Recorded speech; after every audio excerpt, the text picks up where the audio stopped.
Hello everyone, this is Geometric Algebra Programming. In this stream we usually are programming an animation program for kids, all based on geometric algebra. Geometric algebra is a wonderful approach to solving mathematical problems that you need to solve in computer graphics and in game development. Oh, we've got Stephen as well, hello. Usually we're talking about, we're making an animation program, talking about things related to that, but today we're going to talk a bit about general geometric algebra. I had another stream where I tried to do this. What you're looking at on the screen right now is all the geometric algebras. Let's say it's all the geometric algebras that I can say something about. Usually we only concern ourselves with this guy in here, and the last time I tried to talk about all of these at the same time, I made the mistake of talking about the most interesting ones first. This one here, for example, not going to make that mistake again, but it does all of computer graphics and game programming. Pretty powerful, right? One little box in there. It's very good for solving problems in Euclidean geometry in 3D, but today we're not going to be concerning ourselves with Euclidean geometry in 3 dimensions. We're going to concern ourselves with, let's say, the whole of geometry, maybe. No, not the whole of geometry. Just a wildly large amount more geometry than we usually talk about in this stream, because it's just interesting, right, to look at those numbers and say, well, we're thinking about 3 dimensions around which you can rotate and 1 dimension that allows you to translate in addition to those 3 dimensions in which you can rotate. You want to say, hey, what about these other numbers that you could put in there? What if you replace that 3 with something else? And what's this funky 0 in the middle? Like, what if that thing isn't 0? And the answer is that it takes you to strange places. So you might want to do Euclidean geometry. You might want to do hyperbolic. And you might want to do elliptic. And these things that you see here, all of these guys, oh man, they can do all of these for you. You might have seen video games out there such as Hyperbolica and Hyper Rogue. Hyperbolica and Hyper Rogue will do. Those are games set in hyperbolic space, and they're very, very interesting. They let you see what a universe very different from the one that you usually inhabit is like. You've probably also heard of Miagakure. That is a video game. 1 second. That's a video game set in this guy down here. 4-dimensional space. 4-dimensional Euclidean space, that is. And there are so many more of these, like, you're looking at this and you're like, wow, what's the geometry going to be in this one? What's the geometry going to be in this one?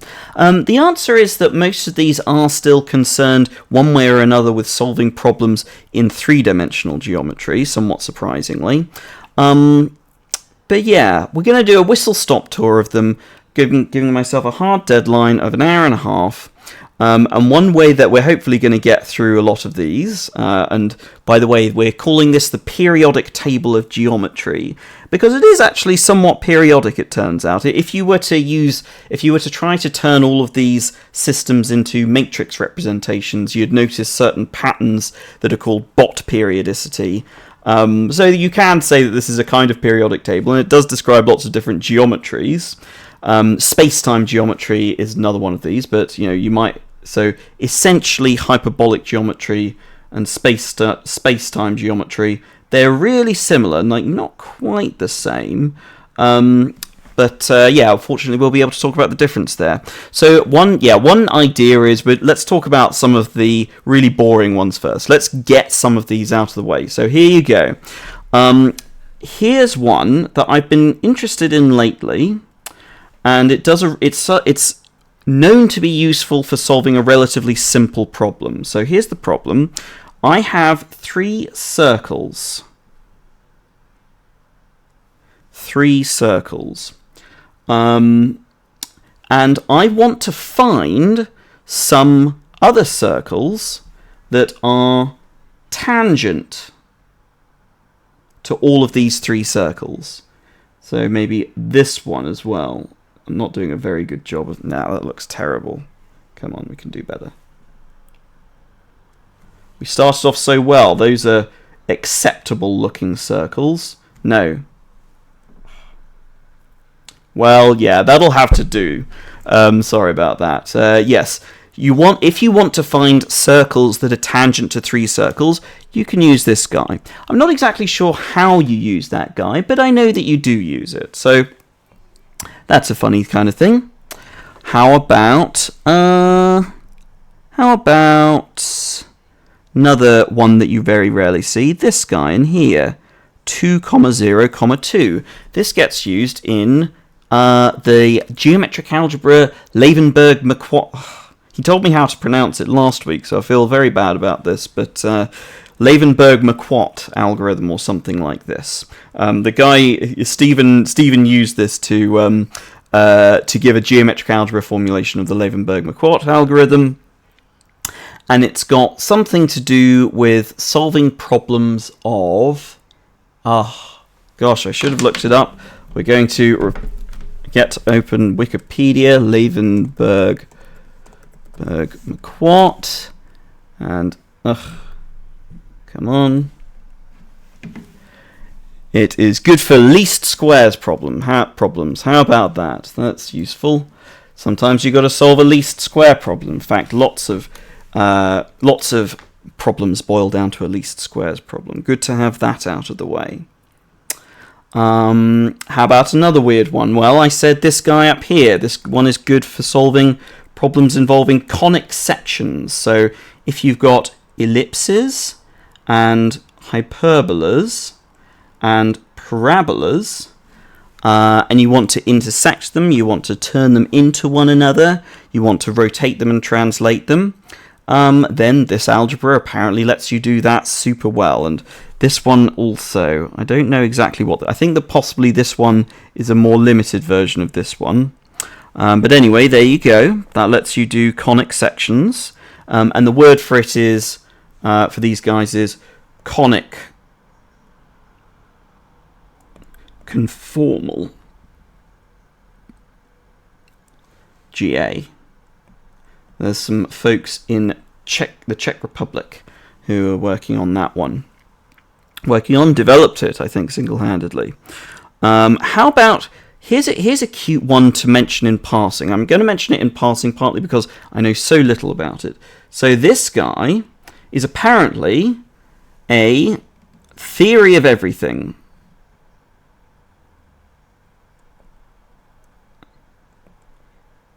What do I mean by that? So it's a theory of everything. Well, it's a theory of the standard model of particle physics. So you have the way that particle physics is done, you have got to concern yourself with 3 of the really important forces of nature. So the electromagnetic force. Here are the 3 of the 4 fundamental forces. You've heard of gravity, I'm going to leave that one out. So electromagnetism. Well, do you know what? That one can probably be done by my voice recognizer. Electromagnetism, new line, strong nuclear force, new line, weak nuclear force. You can do all these 3, and then you've... oh god, the weak nuclear force. Yes, it's the weak nuclear force, not the month nuclear force. For small values of everything, indeed. It's interesting. Well, we'll get to the gravity side of it in a second. So, just to say it briefly, all of physics, it's based on 3. These are 3 very fundamental forces. There's like the electron, and there's the gluon, which is the things that are inside protons and neutrons. And then the weak nuclear force, it binds. Oh gosh, it keeps the nucleus together, but it's not keeping it together so much that it just goes. The strong nuclear force and the weak nuclear force kind of trade off, keeping the nucleus of an atom stable. And the way that these guys are usually dealt with by physicists is you have something that looks like this. So I think it's U1 cross. Don't worry if you don't understand any of this. So SU2 cross SU3. This is the This is the symmetry group of the these guys. So this lets you. No, I can't really say much more about it other than that is apparently a system of. You could view it as the symmetries of some shape, in the same way that you could view this guy on its. No, you could view this as the set of rotation matrices, so the set of rotations that leaves a point in three-dimensional space unchanged. And that looks quite a lot like this, doesn't it? This is a group. In fact, all of these represent groups in one way or another. But yes, so that's a group, and this is also a group, but this is apparently the group that God decided the universe should mostly run on. Now, like I said, I left out gravity because this does not include gravity. But, you can look at it and say, well, it's already kind of messy. Like, why has it got to have all of these three different things? And some people are saying that you should replace all of that with just Cl6. Who's saying that? Well, Anthony Lazenby reckons that it's the case, and Cole Fury reckons that it's the case, and you can look these people up if you're interested. And I'm going to have to stop saying stuff about that, otherwise, of course, it's a rabbit hole. It's in some sense all of physics. This thing does not do gravity, but hey, do you know what? There is one of these that does. That is very close. Let's say it's very implicated in gravity. So this one here, this is Twistor theory.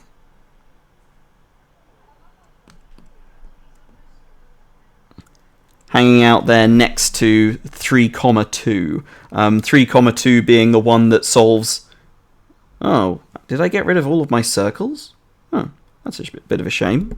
Well, let's bring them back just briefly. So this guy over here is 3,2, and it lets you find tangent circles to a bunch of circles.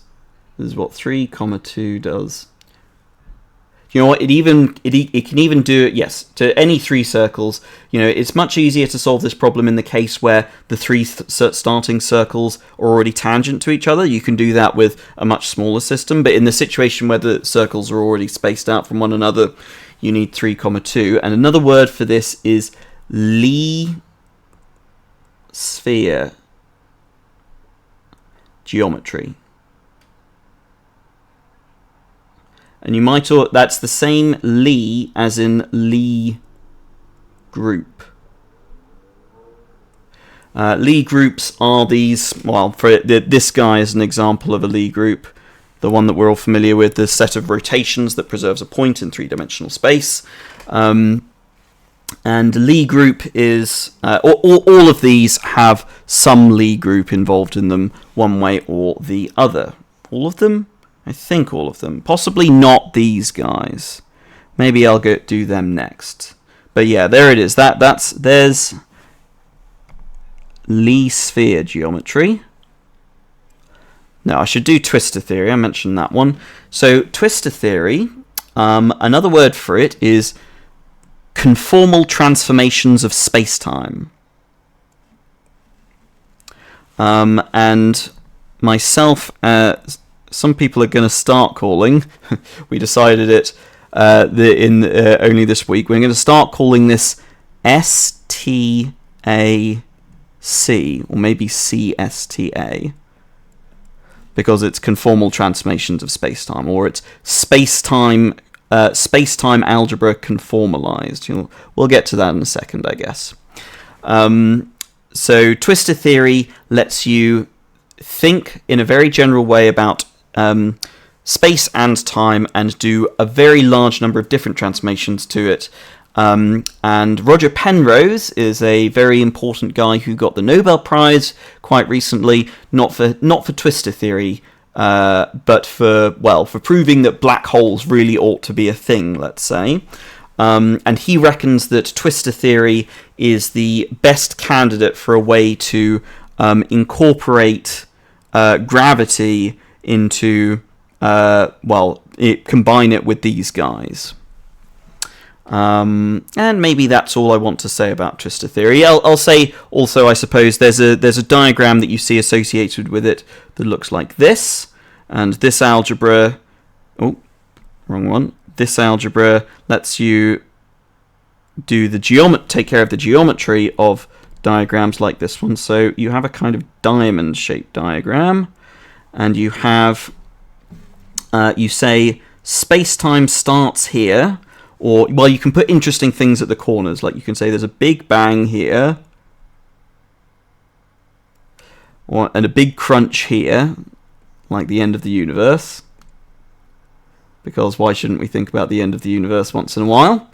Or you could say, oh, hey, I've got like a black hole, and the black hole is like, what is it? I think it's an edge of this thing, like that's a black hole, or I should be able to, or maybe it's this guy. Anyway, it's some kind of geometric object in this diagram, and you fill up this diagram with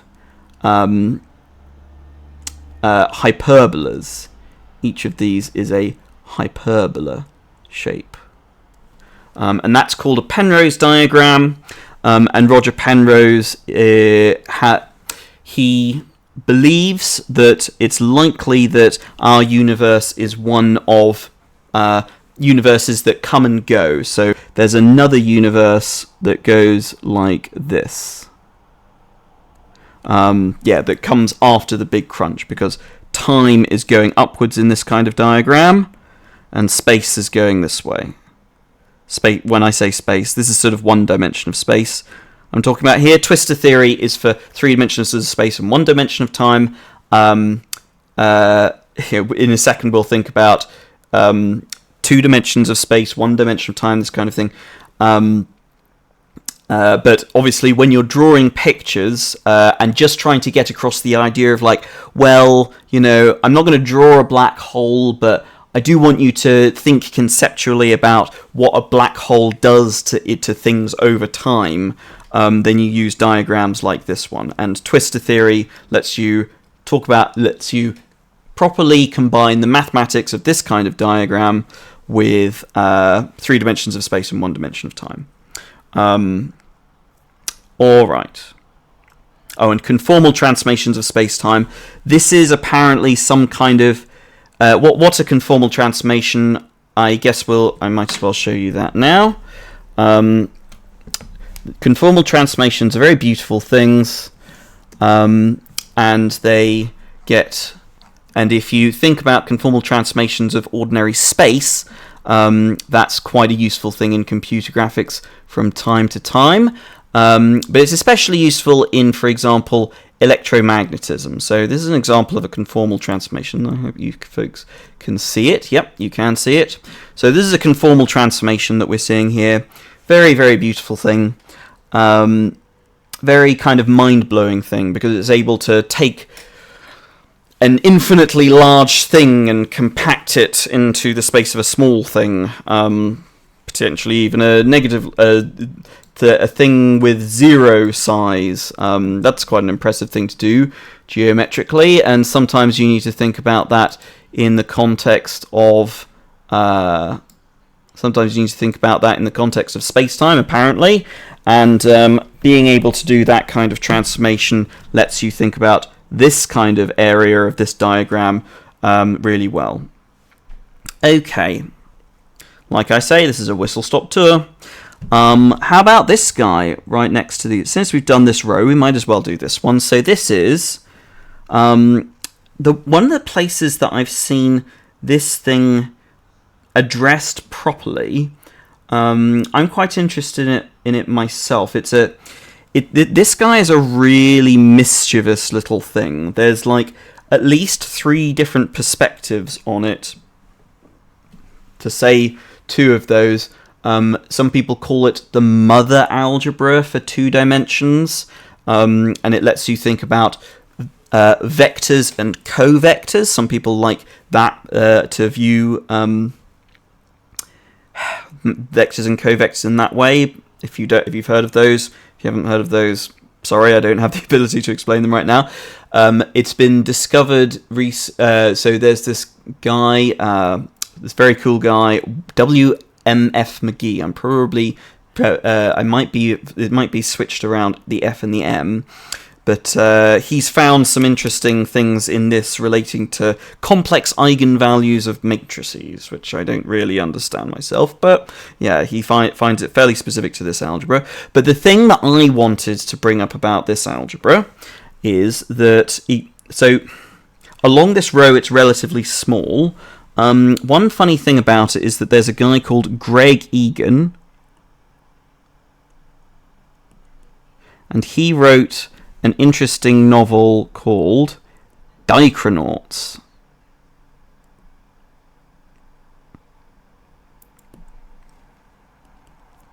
Dichronauts, as the name sort of suggests, is a book that's set in a world with 2 dimensions of time and 2 dimensions of space.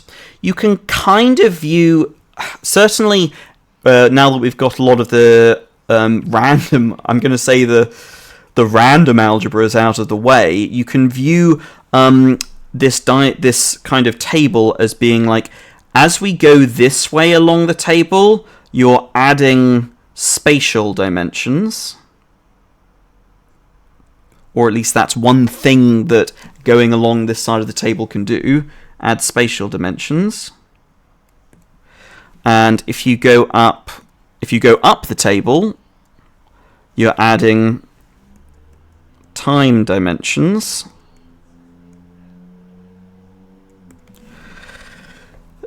That's and then you ask, okay, well, what's going on this way? And as soon as you ask about that, honestly, both the things that I just said kind of break down, because it's more like when you went this way, you are adding dimensions you could rotate into.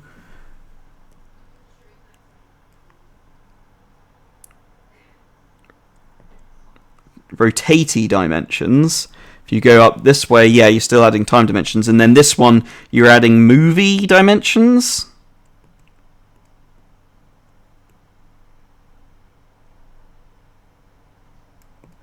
So for example, this one, you can, with this one on its own, you can rotate in 3 dimensions, but you can't really move in 3 dimensions. You're stuck to the origin. But then if you move backwards from this one to this one, you get to from 3, 0, 0 to 3, 0, 1, and that lets you do rotation and translation in 3 dimensions, which is great. Yeah, except that I don't really know what it means when you've got 2 movie kind of dimensions. It's weird. Well, but I will be saying a little bit about that, but I needed to say about Dichronauts. So it's a world where you've got 2 dimensions of space and 2 dimensions of time. And let's have the Dichronauts. Yeah, boosty indeed, as Jeff says. So it's not so. When I say time dimension, what is time exactly? Deep philosophical question. I mean, in some in some sense, there's no reason why you shouldn't have a time dimension that you can rotate into. In principle, there's no reason you shouldn't have a time dimension you can rotate into. I can bring this up. So, here I said you've got you can rotate in 3 dimensions. Well, how about this guy? You might say, oh, well, surely that means you can rotate in 4 dimensions, and that's true. This guy does let you rotate in 4 dimensions, but Greg Egan wrote another novel for us, which is called orthogonal, which imagines a universe where you've got time and space as usual, but time is a dimension that you can rotate into.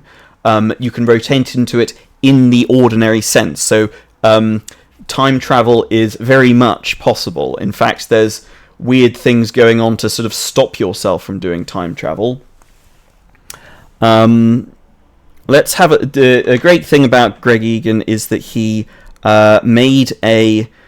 he really fleshed out his sci-fi novel. So here we've got a world where you can kind of pick things up and move them around, and they are this is simulating 2 dimensions of space and 2 dimensions of time, and it's completely bizarre. As you can see, it does that. So I pick up this block, I drop it on here, and it's sort of, and it's doing this, and then there you go. So supposedly that's not a bug. This is how this universe would actually work. There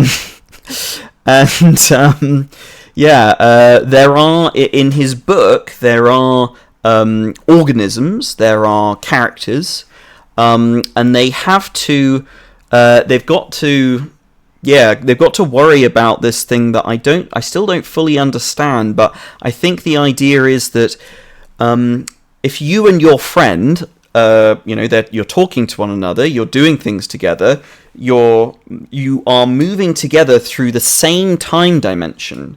And that's just like the ordinary world. We're all of us moving together through, essentially, the same time dimension.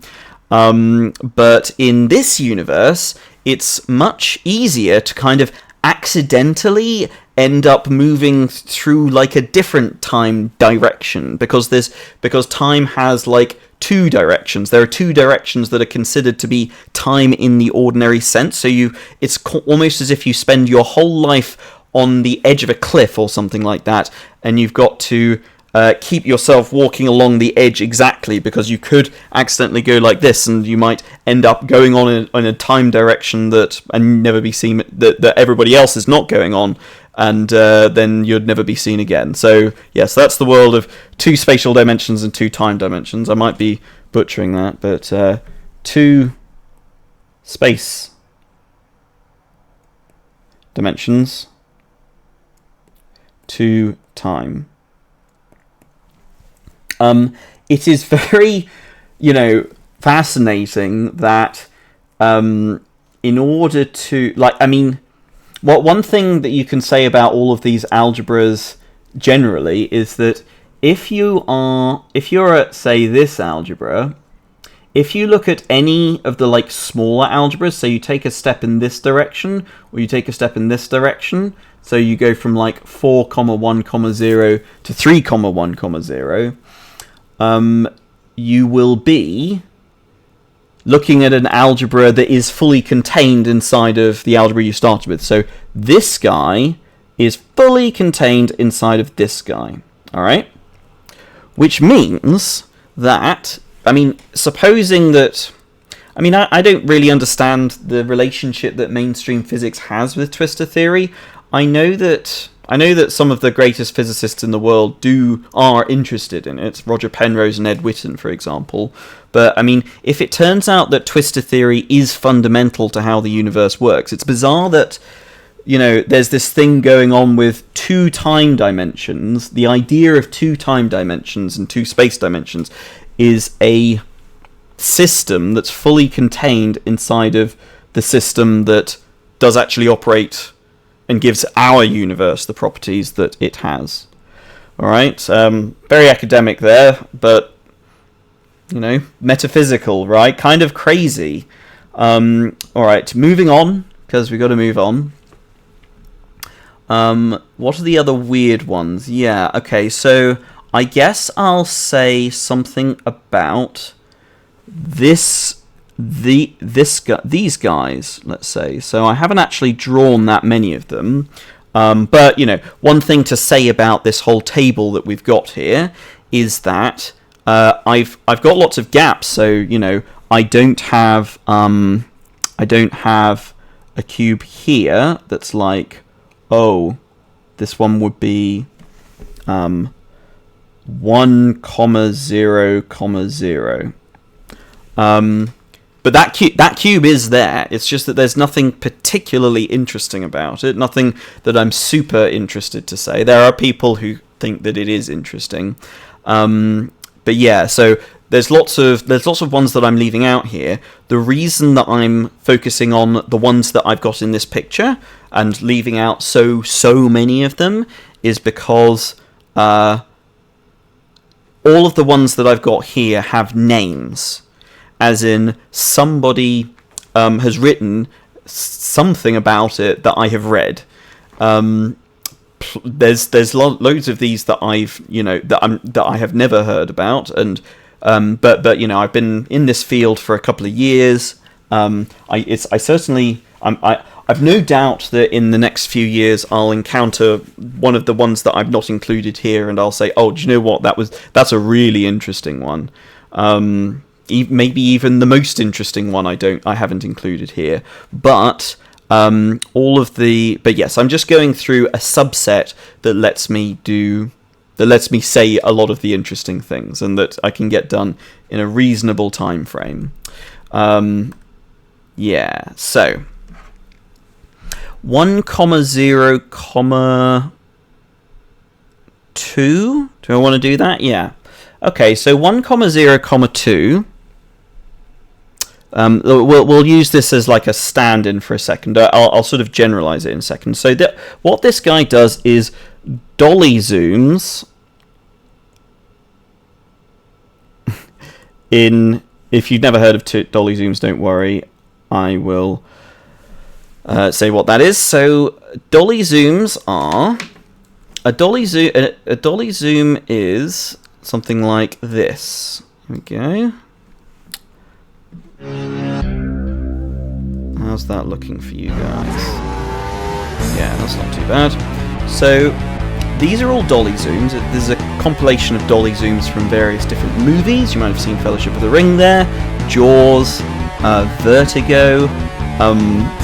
A lot of these other ones I don't know what they're from. I think there's a Martin Scorsese film coming up.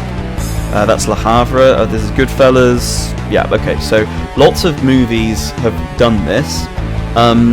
What is going on here? What on earth are we seeing? This is actually, that last one there is not that last one. Okay, that's all of them.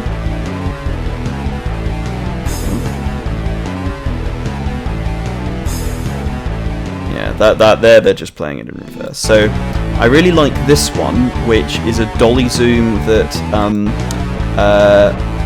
this one, Leonardo DiCaprio. It's a dolly zoom where they're also rotating the camera. That's interesting for a reason that I'm just about to say. So those are dolly zooms. Those are the dolly zooms in a context that you'd be familiar with. And what to say a little bit. What on earth is going on there? I mean, you've got like a space, and it's kind of like, if you were to look at it in 2 dimensions, it's kind of like we've chosen a line in this space, and we're kind of moving things towards this line in the space, or alternatively you could say we're moving things away from this line in the space. Like that's what happens. The way that it actually works in the physical world is that you take a camera and you choose a subject, an actor, in I think the case of pretty much all of these things. They've chosen a person, and that's not that one, I suppose. Well, most of them. This one's a very dramatic one. So the dude is staying the same size, but the stuff around him is getting further away from him, or it's coming closer to him. Some of these it's getting closer, some of these it's going away. Dolly zooms can do both. And quite simply, the camera is moved backwards while you zoom in at the same time, and that has this effect. You might say that it's an optical illusion. I don't think I can think of a way of arguing that it's not an optical illusion. But it's also a geometrical thing that we can study, and if for whatever reason you were interested in these in doing geometry with these transformations, seeing what it did to points, to lines. Then if you wanted to do the 2D case, then you would use 1, 0, 2. And if you wanted to do the 3D case, then you do 1, 0, 3. So the 3D case is what you see here, what you see with all of these actual movie shots. An interesting thing is that the case of this one where you have a dolly zoom, but you're also rotating at the same time. You can't actually do that one with 1, 0, 3. You would need to use... I guess you'd need to use 3, 0, 1, but you'd have to use it in a completely different way to the way that you usually use it in a video game engine. You could also use 4, 1. So instead of using... to say that in the diagram that I've got, the table that we've got back here, so there is... That guy is 3, 0, 1. Here is... No, sorry, that's not 3, 0, 1. This is 1, 0, 3. And then this is 3, 0, 1. The one that I mentioned at the start, the one that we use in computer graphics, video game development. But yes, if you wanted to do what you might call a Dutch dolly zoom, because a Dutch shot is when you do this, you would have to use 3, 0, 1, but you'd have to treat the you'd have to treat the grade 1 elements of the algebra as being points instead of how we usually treat them, which is that they are planes. Yeah, and one person who got very interested in that was a man called Eric Lengel, who I've talked about previously. But yes, this is our whistle-stop tour. We don't want to go too much further into that. But yes, just to say, you could, if you wanted to think about dolly zooms in 4 dimensions, then of course that would be back. Here. There it is. 1, 0, 4. And, all the way up to 1, 0, n.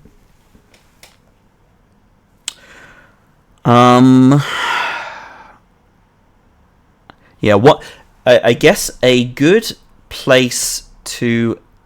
a thing that'll give us some insight, and it'll give us insight into something that we do need to talk about a lot. Don't need to talk about a lot.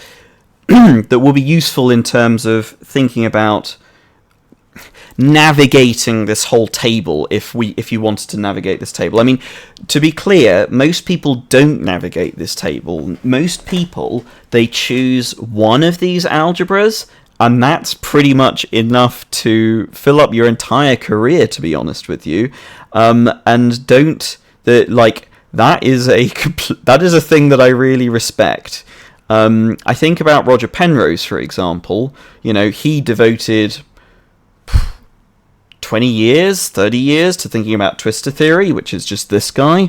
And John Selig, fortunately for all of us, decided to devote a huge amount. Possibly, in some sense, he didn't devote that much time to thinking about it. He's an example of someone you might say does navigate this table. In fact, I think if you were to give an example of somebody who navigates this table more than anybody else, it would be John Selig. And John Selig got so good at navigating this table that he was able to spend a few years on this one, which allows him to write the paper that is, in my opinion, going to revolutionize computer graphics. Yes, so people choose one of these. David Hestenes is another example of a person who kind of chose this one. No, you know what? That's not fair. David Hestenes also navigates this table quite a lot. Albert Einstein. Yeah, Albert Einstein devoted quite a lot of time to thinking about one of these. I'm doing a terrible job of this, actually. You know what? Maybe I can't think of an example of somebody who chose one and then really, really stuck with it. Oh, I suppose there are these people who do what they call the algebra of physical space, and they do that one, and they say that's really enough. That should be enough for anybody. They do the whole of special relativity, spinors. They do it all with just that guy, whereas most people would go to this guy to do special relativity. You might use this one for spinors, or you might use... Yeah, you might do... If you wanted to do spinors, you'd usually look at other ones. But yeah, I'll get to spinors in a second. Yeah, we were talking... So I wanted to say something about kind of this row that we call 1, 0, n. Because that row does dolly zooms. And then the interesting thing that I want to point out to you is that it kind of intersects with this row. What's this row? This row is Euclidean geometry. So this row is n, 0, 1, where n is just the value that we can dial up and down to go up along this row. And these guys intersect with each other at 1, no, we want that in a different color. We want it in purple. 1, 0, 1. I can give you a nice way of thinking about this. Can I? Yeah. This should work. This should work. I really should be able to do this. So you've got, if you're considering 1, 0, 1, here's what that means. I mean, we're doing kind of okay for time, so I'm going to spend some time thinking about just again 1, 0, 1. And I need to pull my screen towards me in order to do that. So we're going to take this, and we're going to call that E1, and we're going to take this, and we're going to call that E0. And I really don't usually do that. Usually when you see me call something E0, if I was talking to computer graphics people at all, if I was talking to video games people at all, then I would say that E0 was not that. I would say that E0 is a thing that we'll get to in a second, so I'll draw it right now. Here's the horizon in a painting. Yeah. Let's have it be this color, and call that the horizon. The horizon is usually E0.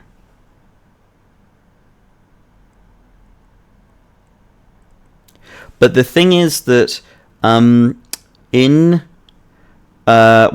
you're doing this stuff, in order to navigate this table, you've got to draw things and then relabel them a bunch. I mean, that's what this table is doing. It's taking.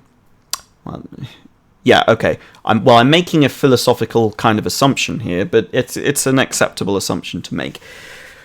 To navigate this table, you take some geometric objects, like some circles or some lines or some points, and you say, oh, hey, today I'm interested in this guy, for example. And so I'm going to call this guy E5. No, that wouldn't be E5. That would be E1, and then I'm going to call this guy E2. But then, do you know what? Hey, I've just changed my mind. I'm going to say, no, I've not got any circles whatsoever. I'm just going to say, oh, I've just got there's my E1, and here's my E2, and then here is E0. You can do that. You can change your mind. And again, some of these kind of exist inside of each other. So again, 4, 1, 0 contains 3, 1, 0. And you will see that in the geometrical behavior that you derive when you do this one versus when you do this one. There will always be some geometrical connection that you can make. Like, possibly one of them will have... oh, I've got some spheres transforming, and then in the other one, I've got some planes transforming. But and so you say, oh well, okay, here they're spheres and here they're planes. Surely that means they're different. But if they have this kind of relationship of, oh, one of the algebras is contained inside of the other one, then there will be some connection that you can make between the behavior of the spheres and the behavior of the planes, and you should be able to give yourself a reason why, they've got the same kind of thing going on. So, all right, E1 and E0. We're talking about 1, 0, 1 here. And here I'm saying E1, so E1 squared equals 1, and E0 squared equals 0. And that defines the algebra 1, 0, 1, because you've got one element that squares to 1, and you've got one element that squares to 0. Sometimes, so just to give an example of the algebra, if I was thinking about 2, 0, 2, I would have the way that I usually write that, if I'm interested in it, is E1 squared equals 1, and E2 squared equals 1, and E0 squared equals 1, and E null squared equals, and I've just screwed up, E0 squared equals 0, and E null squared equals 0. That's how I treat 2, 0, 2, if for whatever reason I'm thinking about it, because, here you've got 2 elements that are squaring to 1, and here you've got 2 elements that are squaring to 0. There we go. Alright, going back to 1, 0, 1 though, just as a way of giving us a really good illustration of a connection between two of these algebras. So E1, this is a very limited algebra because it's only got 2. I mean, we've gone all the way up to 4, 2, so that was 6 of the algebras, and 6 elements. So all that you can have in this guy is, well, almost all that you can have in this guy is lines. You can have lines through the origin in 2 dimensions. You can't have this line. That line just doesn't exist in this system. You can only have these lines. And I'm...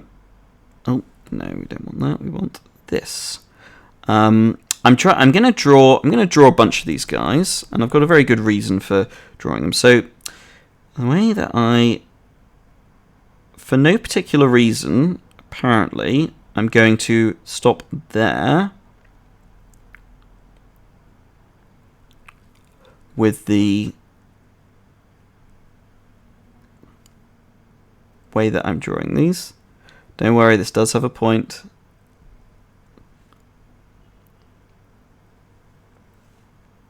Yeah. So I've drawn them this way for a good reason. It's because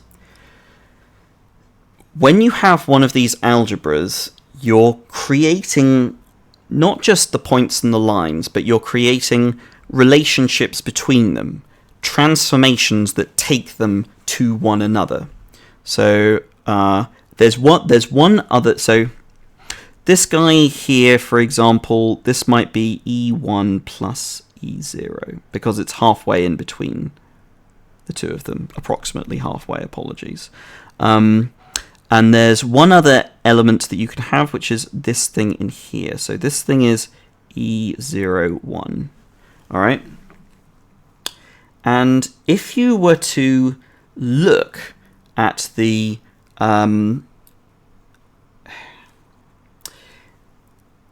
if you did stuff like, I'm interested in looking at, if I take E1 plus E0, which is that line, and I multiply it by E1, What does that give me? Well, let's work it out. It's E1, we'd use distributivity, so E1 multiplied by E1 equals 1, and E1 multiplied by E0 equals E10. And so one way of saying what that is, and that we usually use again in video game programming and computer graphics, we say that this guy is a translation, whereas these two guys on their own, they were reflections. So there's a operation that you can do which is called conjugation. If you did E1 and to conjugate E1 plus E0.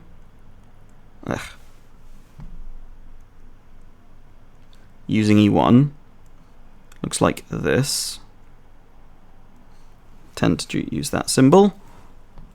Well, I'll write out the algebraic way, so it looks like this. You just multiply E1 multiplied by this thing that you're wanting to conjugate with E1, multiplied by the inverse of E1, and the inverse of E1 is just E1, so we can actually just get rid of that. And that'll reflect, it'll take your E1 plus E0, and it'll send it to E1 minus E0. E1 minus E0. Yeah, if you do this sum, you will find that that is the case. So E1 is a reflection, and if you were to try to do the same thing, if you did, instead of that, you did this. So this, I said, was a translation, and what I mean by that is that if you do E1 plus E10, and not E1 plus E10, but just 1 plus E10. 1 plus E10. Did I do that right over here? I did do it right over there. That would have the effect of translating. Translating. Which way would it go? Yeah, I think it would go this way.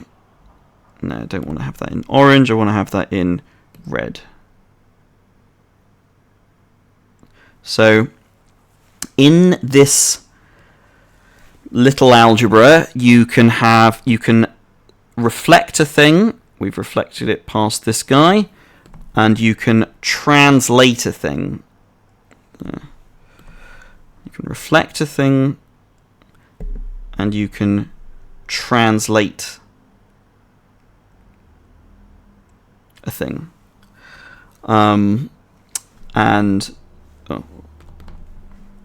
So you translate this guy to this guy, and you reflect this guy to this guy. Reflections and translations, God, what a boring thing to think about. What a boring algebra. This is a very boring algebra. But it's rather insightful to think about. So, like I said, it's only got the way that we're looking at it here, it's only got lines through the origin. That is almost giving it too much credit. That is saying that it has lots more lots more complexity than it really does. It's really a way simpler algebra, and a way that you can look at exactly the same algebra is that you could put your eyeball in the following place. You could put your eyeball here. That's not a great color to be going with. Let's have it be, hopefully grey is going to work.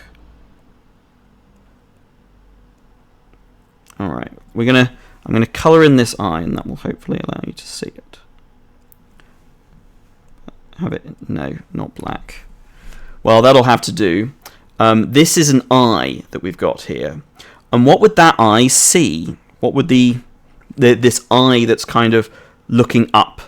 It's going like that, right? This is my eye, and I'm looking at all of these lines that you've got like this. What will that eye see? Well, it'll see a bunch of lines that are stabbing its eye, but what will those lines look like? The answer is they'll look like this.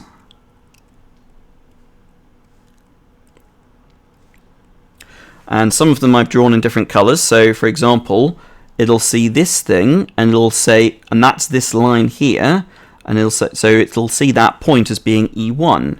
And yeah, here we've got our E1 plus E0. And we remember that we reflected it, and that gave us this guy. So we've reflected this point past this point. This is E1 minus E0.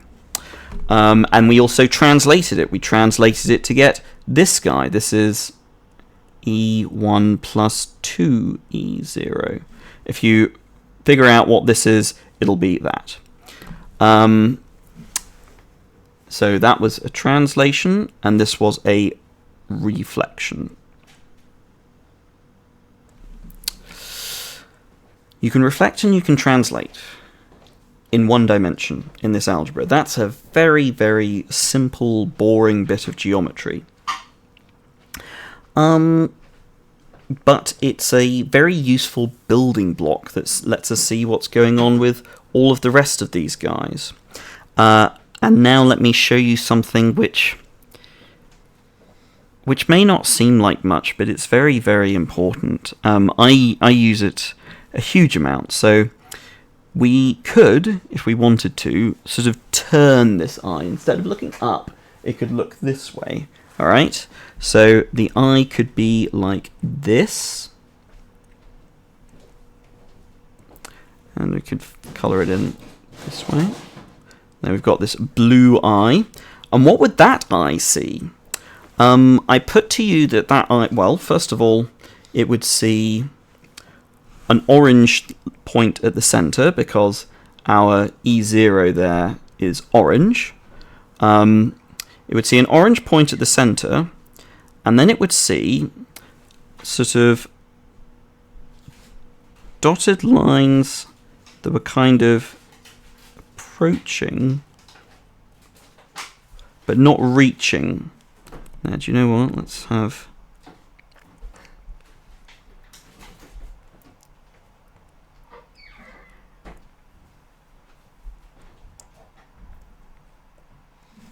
That's what I reckon that guy would see, because it's got, you know, these lines don't quite reach it. Will this do 1D dolly zooms? Yes, that's what we're heading towards. This guy does one-dimensional dolly zooms, and this is the same algebra. It's 101, just viewed in a different way. You see. Because what I'm drawing here, and I've managed to make a very correct choice of drawing, what we're seeing here is... Oh, let me have a little bit more of this sort of adornments. I mean, our eye looking the other way would manage to see the red line, which is a red point, and it would see the green line, which would look to it like a green point. All right, it would see both of those. Oh, and in fact, the purple line would actually appear sort of down.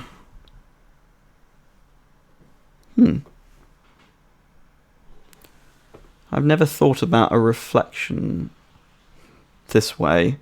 Wow, I've just had my own mind blown. Slightly weirdly, because this line is it actually goes all the way through. This eye here, the eye that's looking down E0 would actually see our purple line, which was the reflection of the red line. Yeah. Yep. Nope, that checks out. So this is a rather weird thing, but it does happen. So when you look at a picture, and we're talking about a picture here of the horizon, you know, this is like a 2D picture in perspective, right? Like there's the sun, and you know, you might have, this could be like a desert scene. and this is all sky around here, and here we've got a few clouds in the sky. Do you know what? Let's color in our desert a bit more.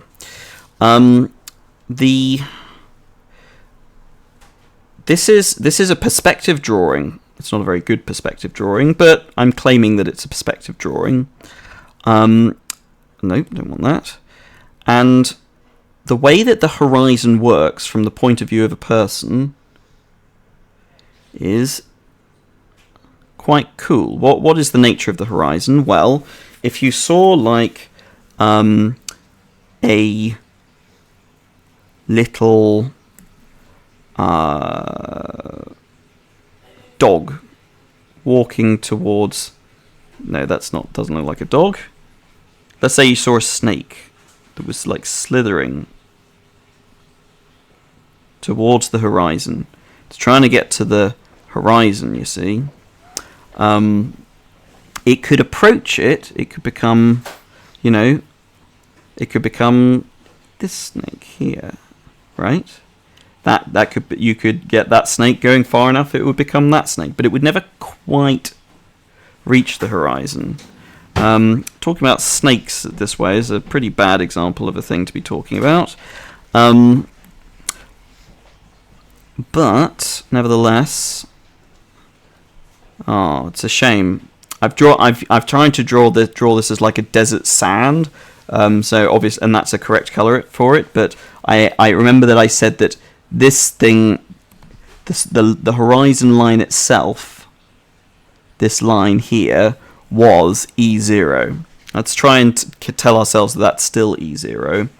And our set of points that are spaced out from that one was E0. Our set of points that are spaced out from E0 are... What is it?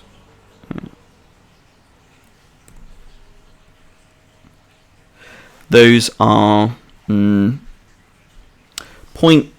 those are the points that are kind of reaching our horizon.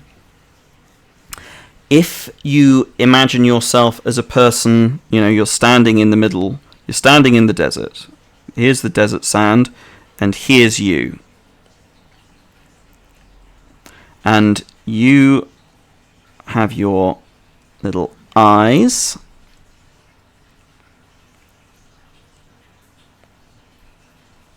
And if you if you point your face this way, then this is what you see. But if you point your face downwards, then you might see a bunch of points, and they're kind of equally spaced along the ground. If they're equally spaced along the ground, then when you look up at the horizon, they'll be their spacing will be getting smaller and smaller as they approach the horizon. And this algebra 101 would allow you again to, well, it lets us think about reflecting things along this line. So of course it could let us think about reflecting things along this line.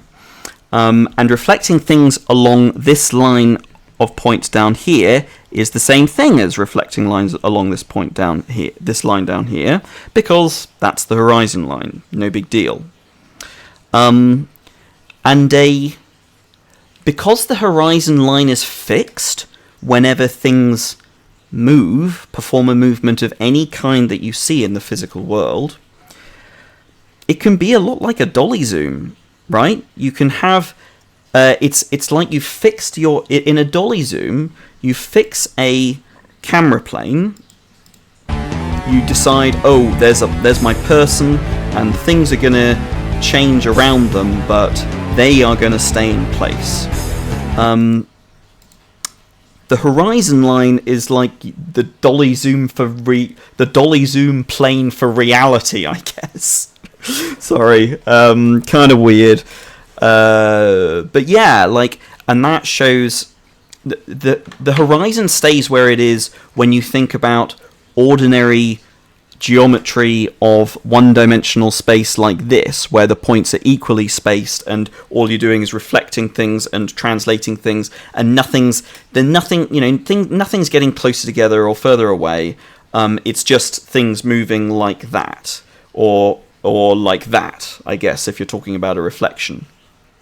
Equal spacing. But if you get the horizon involved, things have to compress a little bit. You're still talking about the same transformation. You're still talking about the thing is just moving, but it's moving in a way that it's getting smaller. And so in that sense, yes, the horizon line is the dolly zoom plane for reality. Okay, gotta move on. Because the only purpose of all of that was to set up a connection between, give an example of a connection between two of these algebras. So that was the connection between two of these algebras? Oh no, not two of these algebras. Two of these like rows of algebras. This row and this row. God, that's so messy now, but yeah. Or, this row and this row. Alright. This is dolly zooms. This is Euclidean geometry. The case of one-dimensional space is the place where dolly zooms and Euclidean geometry are kind of the same thing. It's just viewed in a different way. That actually worked out pretty well. I'm surprised by how well that worked out. I've managed to get through it. How much? Yeah, I'm glad that you liked that. You liked that, Jeff. Okay, so I've been talking for an hour and 6 minutes. Let me try and do some of the other ones. And I think it might be time to clear the screen of everything. Let's see. I guess there's just one other little weirdo here that I want to mention just before I start trying to clean up some of the to go through the rows one at a time. That guy, it does inertia tensors, which is if you've got an object of any shape, sort of any mass distribution, if you have it, let's say that you're on the space station, you've got it in zero gravity, it's stock still, you fire a little projectile at it, and that projectile goes along a certain line, it goes, and it hits this object. This object will start rotating and translating. It's called the Jani-Benkov effect, or the tennis racket effect, and it'll start rotating around a particular line. And if you consider the relationship between this line that your projectile went along and this line that it starts rotating around, well, for different objects, those lines will be in different places. So the simplest case is where you've got a sphere, let's say it's a sphere, it's just a metal sphere, very simple. You hit it with a projectile, it'll start rotating around some line, and they'll have a particular relationship where the distance from the center of the sphere of this line, this is your projectile's shooting line, and if you take this distance and you take 1 divided by that distance, you'll get the distance between the center of the object, the center of the sphere, and this line that it starts rotating around. That's the simplest case. If you've got a weirdly shaped object, like a tennis racket, then you try and shoot it in the same place with the same distance from its center of mass, but it'll start rotating around a rather different line. And the relationship between those lines are governed by what we call the inertia tensor of the object. If the object is just a sphere, then it's got a very simple looking inertia tensor, and if it's a tennis racket, then it has a more complicated inertia tensor, and that algebra does inertia tensors. Other things as well. I'm quite interested in it because it's related to non-uniform scaling. But yeah, that'll have to do. And with that, I do believe I've managed to clear up everything. So clear up all of the random little ones. So let's talk about the rows and the columns of this thing. And here's an example of something I can get out of the way. You might notice that I've only got things in essentially the following wedge. So I've got a wedge that goes like this, and it goes like this. So I don't have this guy here is the only one such that I have a number here that is lower than the number here. And the reason for that is because if you take, okay, so this guy is 1, 3, and 3, 1 and 1, 3 are really similar. They're not quite the same. The main difference between them is that they have different relationships with, you might want to say, 360-degree turns. So far as I can tell, that's the biggest difference. Everything else in them behaves the same. It's just, yeah, everything else that you get really, really similar geometric behavior. And so I'm working on a poster based on this picture with a guy, and I think I'm going to cross out this guy, which will make some people sad because there's this thing in physics they call this the East Coast metric versus the West Coast metric, because I think Wigner was on the East Coast, like in Princeton or something, or Yale or whatever, and Richard Feynman was on the West Coast at Caltech, and so like nuclear physics uses one and space-time physics uses another, something like this. I don't know. I don't care very much. Like, people compare them. I probably shouldn't say much about it. I'll just say that I'm, for reasons that do make sense, for historical reasons, we kind of we started out in our field with this side of the wedge, so we ended up not really looking at this side of the wedge.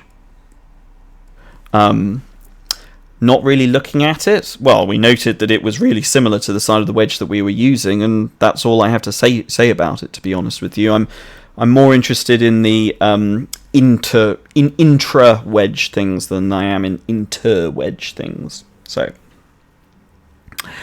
all right, these guys.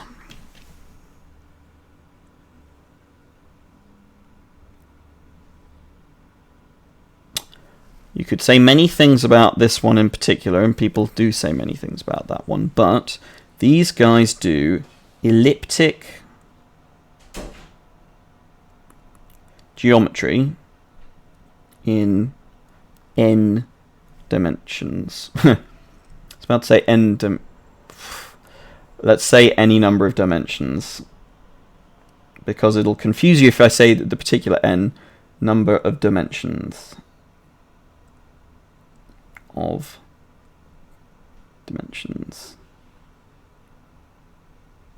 For example, well, so you may not have heard of elliptic geometry. So elliptic geometry is, for example, if you've got a sphere in 3 dimensions, and if you're interested in lines on the surface of that, no, that's not a very good example. So lines on the surface of that sphere, or thinking about triangles that you could make on the surface of that sphere. So you might be doing that if you were interested in GPS, for example, because you've got this satellite near this part of the Earth and that satellite near that part of the Earth, and you've got to determine where the person's phone is, or you've got to determine where the signal is coming from.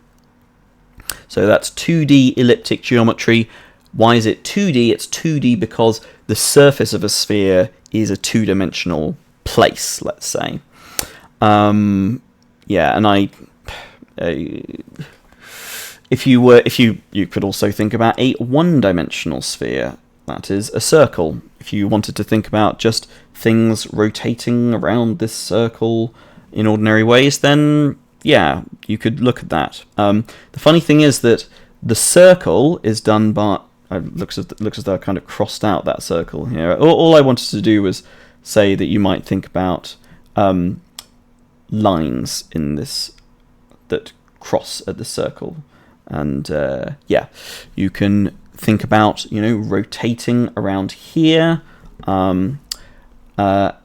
And you can do all of that for this one using CL2, 0, 0, and then this one uses CL3, 0, 0. And you might look at that and say, hang on a second, you're telling me that 2D elliptic geometry uses CL3, and that what would this one be? This would be 1D elliptic geometry, I'm afraid to say. It uses 2D. And I actually made a website once. Let's have a look at it. EPGA 3D. And this is the surface of a four-dimensional sphere that we are exploring right now. Yeah, I have filled it with a bunch of points. And yep, that's the surface of a four-dimensional sphere. That's all I have to say about it.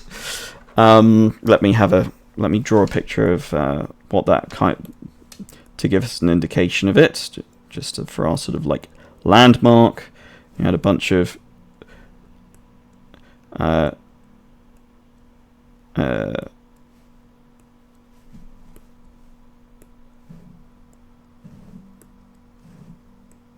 so that was our CL4, 0, 0, because we're modeling. This is modeling the surface of a sphere in 2 dimensions. This is modeling a surface of a sphere in 3 dimensions. This is modeling the surface of a sphere in 4 dimensions.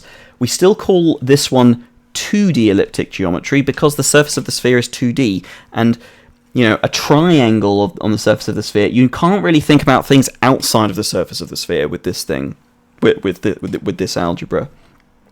You're only thinking about the surface, so it's 2D elliptic geometry. This is 1D this guy's 1D elliptic geometry, and this guy's 3D elliptic geometry. And, you know, it's fortunate that we can still see 3D elliptic geometry. You guys are seeing that, right? Yep, you are. We can still see 3D elliptic geometry. It involves looking at the surface of a sphere in 4 dimensions. But hey, yeah, it is what it is, and that's elliptic geometry for you. Oh, okay. How about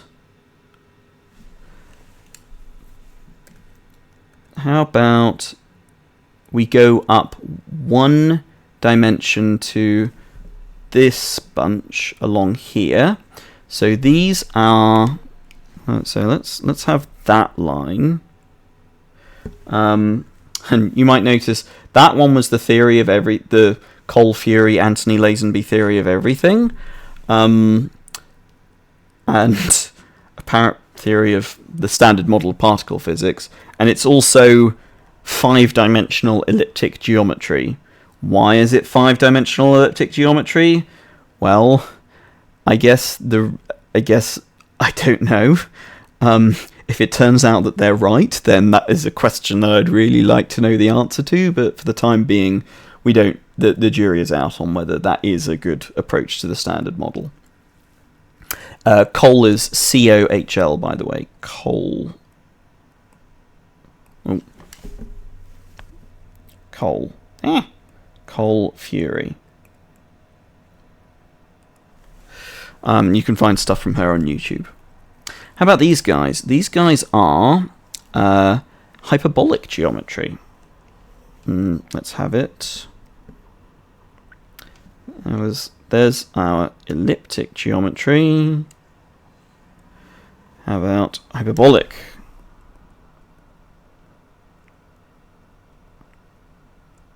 What does hyperbolic geometry look like? Well, there's you can go on YouTube and find all sorts of people who have hyperbolic Klein disk is probably going to be the most useful to us. Yeah, there's lots and lots of videos you can watch. I guess I'll go for the... No, this is somebody explaining it at length. No, and this is the Poincaré disk, which is a bit annoying because should have prepared here, really. Okay, I guess ignore what's going on the right here. That is so boring. What have I done? Poincare. Everybody wants Poincare disk. Nobody likes the bloody Klein disk. I guess the one person I can rely on to have done this, is of course the wonderful Xenorogue mnemonic. Yeah, here we go. So ignore what's on the left half of the screen right now,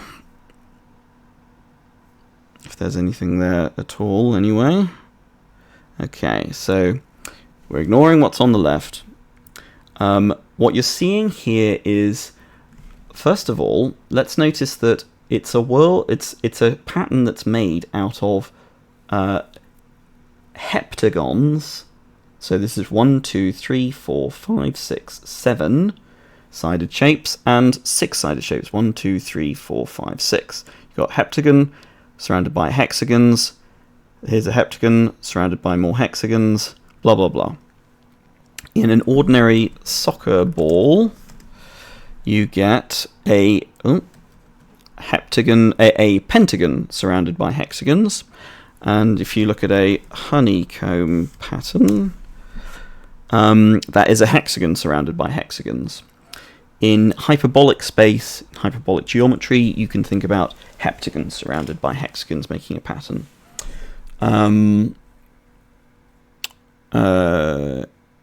Yeah. And another thing that, and CL3 comma, no, okay. Hyperbolic, these guys do hyperbolic. And you get, like, the Klein disk, including your heptagon, right? There it is. There's my attempt at a heptagon. That one is 2, 1. So if you want to do two-dimensional hyperbolic geometry, this works really, really well. And by the way, a lot of what I'm saying here comes from Charles Gunn. Charles Gunn did a lot of work on this particular approach to geometric algebra.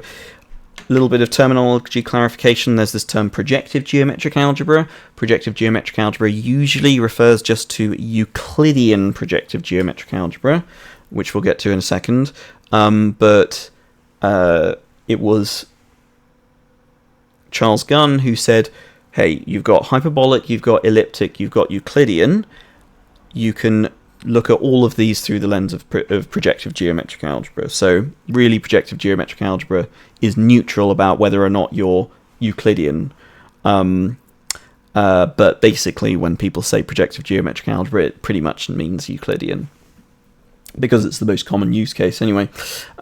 So this is also 2 dimensions of space.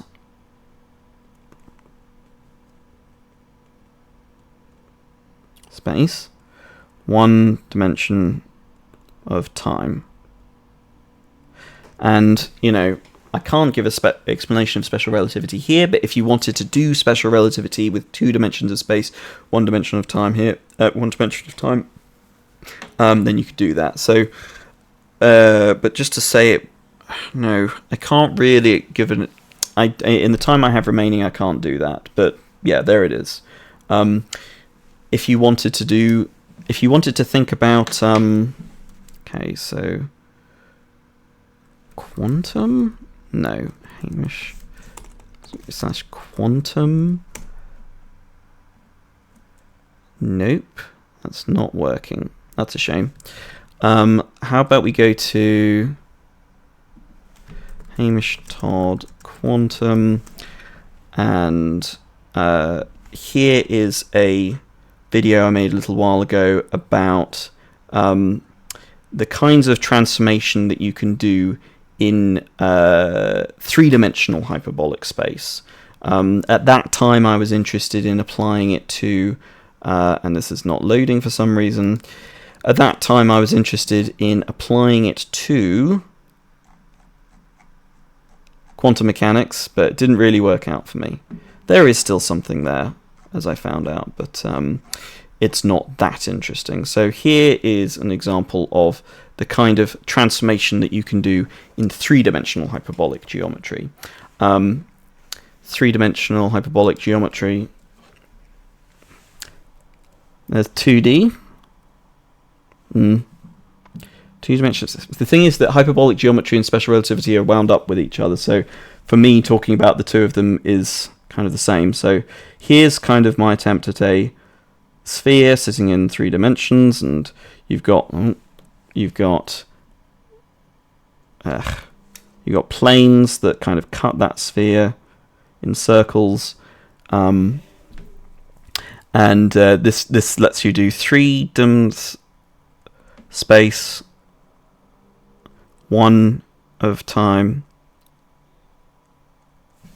and it's 2D hyperbolic. This is 3D hyperbolic. And then there is 1D hyperbolic. And it just looks like, because you've got a circle that's your boundary in 2D, you've got a sphere that's your boundary in 3D, you end up with something that looks like this in 1D. So it's like you've got a bunch of points. And these guys never move in the same way that the surface of this circle doesn't move, the surface of this sphere doesn't move. That's hyperbolic geometry for you. Yeah. And hyperbolic. As hyperbolic. How about these guys down here? This is projective geometric algebra. Fortunately, I've already explained a lot of this. I've just said, okay, Euclidean.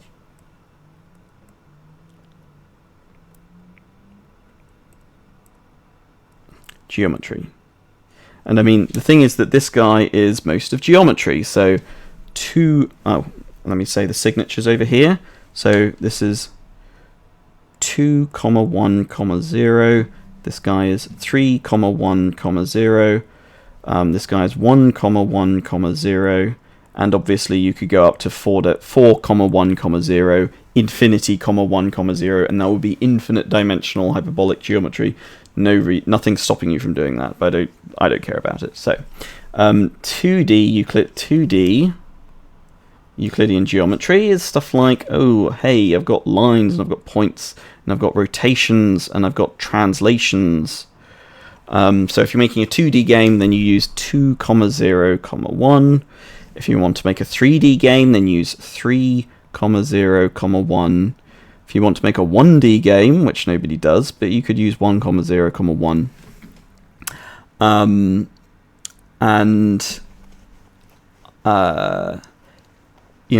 already talked about this guy. That's just things moving along a one-dimensional line, and then this guy is, well, you've got three-dimensional space, and you've got rotations you've got lines in three-dimensional space, you've got planes in three-dimensional space, you've got reflections in three-dimensional space, you've got rotations in three-dimensional space. Yeah, that does those ones.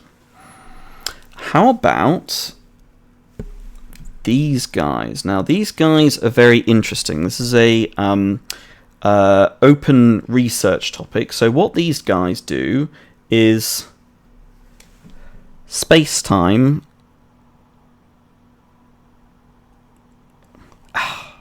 algebra projectivized, also known as STAP. Yeah, nearly out of time. This guy is space-time algebra projectivized. It's still concerned with points and lines and planes, but they're points and lines and planes in space-time, which is useful.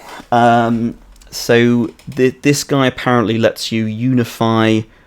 So there's 1, 1, 1, and that looks. What does that look like? So that lets you have.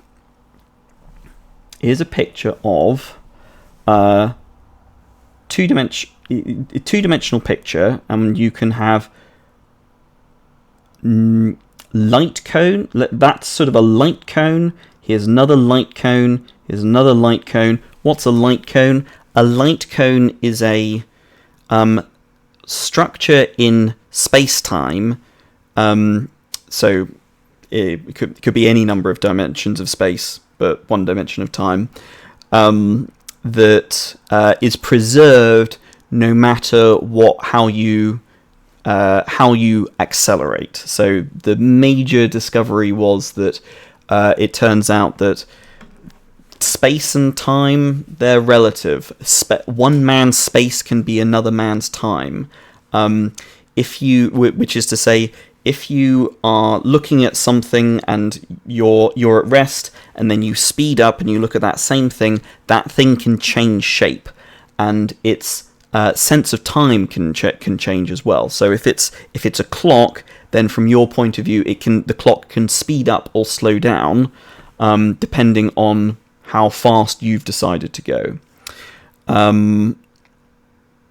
Because bits of its time are becoming space, or bits of its space are becoming time when you change things, and it's very, very mind expanding. I again don't have time to go into it, but it's almost, you could almost say that remember that you've got the horizon in two-dimensional geometry. The horizon always stays with it where it is, no matter what rotations you do, no matter what translations you do. The horizon stays where it is. A dolly zoom could move it, but yeah. But a dolly zoom keeps a different plane where it is. It keeps a different thing where it is. Can you apply a similar logic to understanding the geometry of space-time? Answer, yes. The answer is that you get these they call them null cones. I just called them light cones. That was a bad idea. The reason they might call them cones is because in 2, 1, 1, they look like the following. So you have three-dimensional space, but this is three-dimensional space where you're saying that one of the dimensions is time, all right? So this isn't ordinary three-dimensional space. You get these cones in here, and if you had some two-dimensional creatures, two-dimensional creature, let's get rid of that. We've got here is a two-dimensional fish.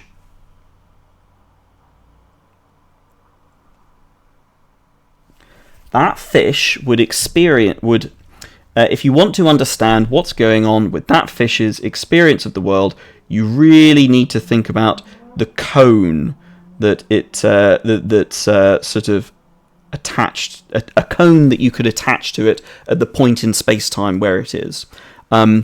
A real living thing is really more like a thing sort of extruded over time, unless for whatever reason this fish suddenly comes into existence and then disappears again, because time is going upwards here. But these cones are kind of the horizons for the geometry that we're thinking about. In general, you can always rely on something if it squares to zero. Things that square to zero can be horrible sometimes, but other times they're wonderful. The horizon squares to zero. The reason that the horizon squares to zero, you might say, is because you can't reflect and then reflect back past the horizon. That's a version of a justification for the algebra of the thing squaring to zero based on your intuitions about, I've got reflections, I can do reflections in ordinary space, but in these weird geometries that we think about, you can still reflect, but reflections will behave weirdly, but reflections will still preserve these horizons, these things that square to zero, and the light cone, it's also known as the null cone because it's a cone that squares to zero, is similar in here. You can also model two dimensions of space, one dimension of time with 3, 2, 0. Another word for this is, so just to mention it very briefly, so this is stap. Stap in general is n, 1, 1, because you've got n dimensions of space, 1 dimension of time, 1 dimension of space. But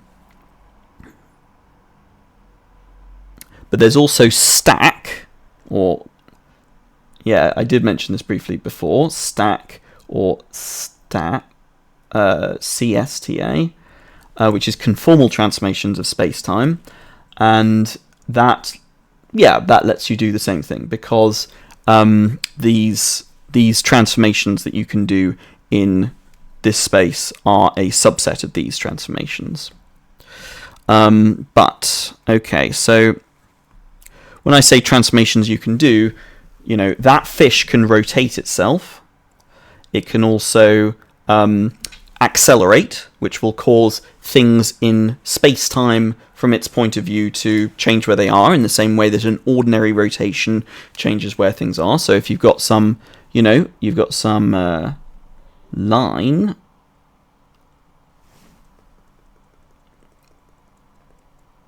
right? If that fish, in this instant, decides to accelerate, then this line might switch to being over here. It'll do that. That would be an acceleration. It could also rotate. That would rotate the line around to here. You get the picture? So you can do rotations, and you can do, we call those boosts. Well, an acceleration, which changes space-time, exchanges some bits of space with some bits of time. But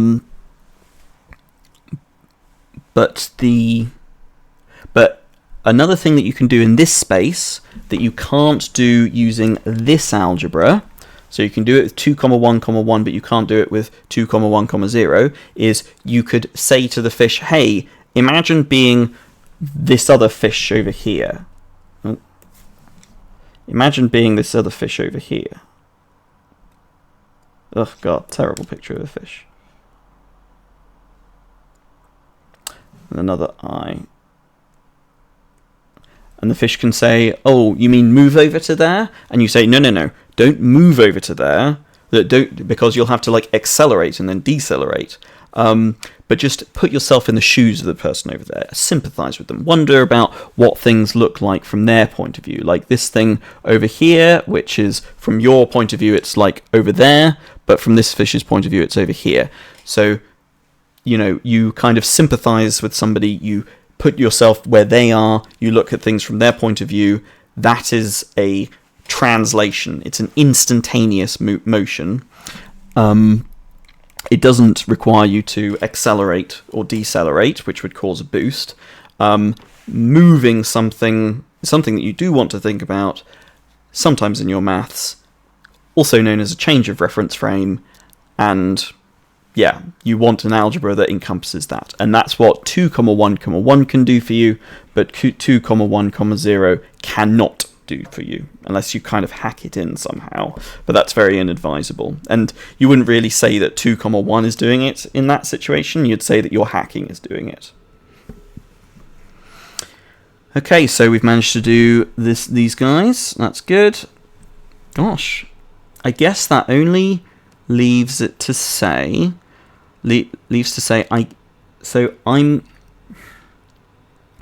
there's this trick you can do where you can take, the letters that we tend to use for these are P, Q, R, and what you can do is you can say, hey, I'm interested in P plus 1, Q plus 1, I'll give an example of this in a second, R, and what you'll find is that if you started out with this algebra, then this algebra will be conformal transformations of this algebra, which is quite interesting and deep, and yeah.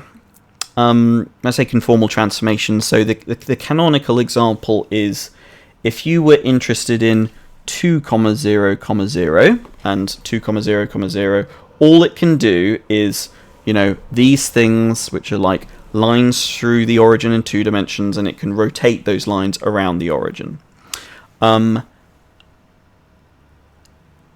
If you step up from 2, 0, 0 to 2 plus 1, which is 3, 0 plus 1, which is 1, and then still 0. So you go from 2, 0, 0 to 3, 1, 0.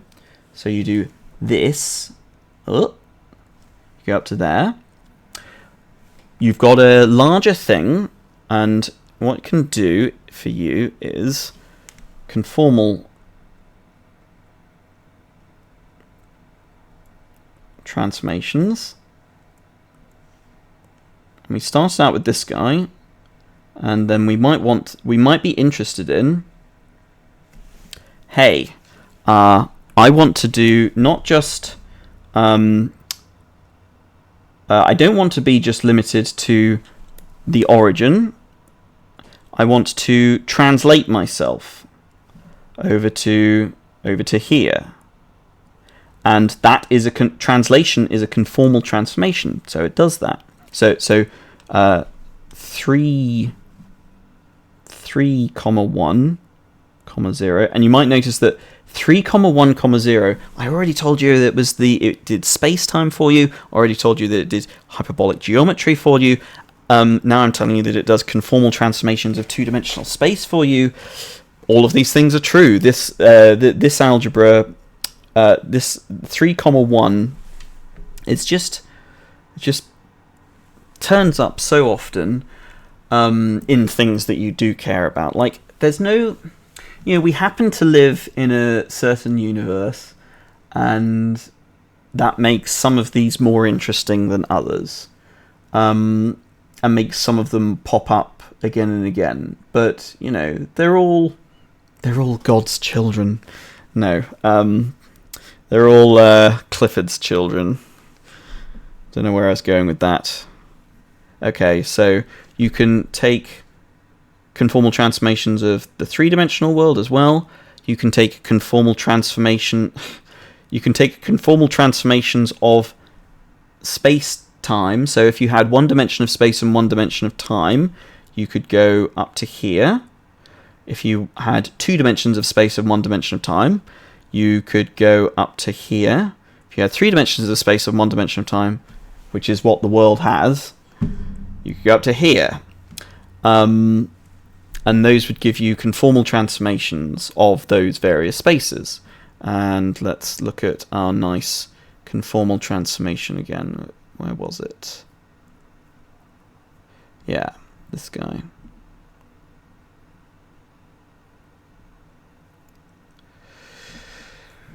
Maybe I'll leave it there, because conformal geometric algebra is something that I could talk about at length. In 3 dimensions, it gives you spheres, it gives you different kinds of orientation, so you can have a line that you go around, but also a line that you push along. Lots of weird, interesting bits of geometry, and yeah, conformal geometry is nice. I've got to stop here. I will stop here. Conformal transformations of space-time is Twistor theory. Maybe that's the theory of everything. Maybe something else is the theory of everything. I don't know. Whatever. Now you've seen the periodic table of geometry. Hope that you enjoyed that.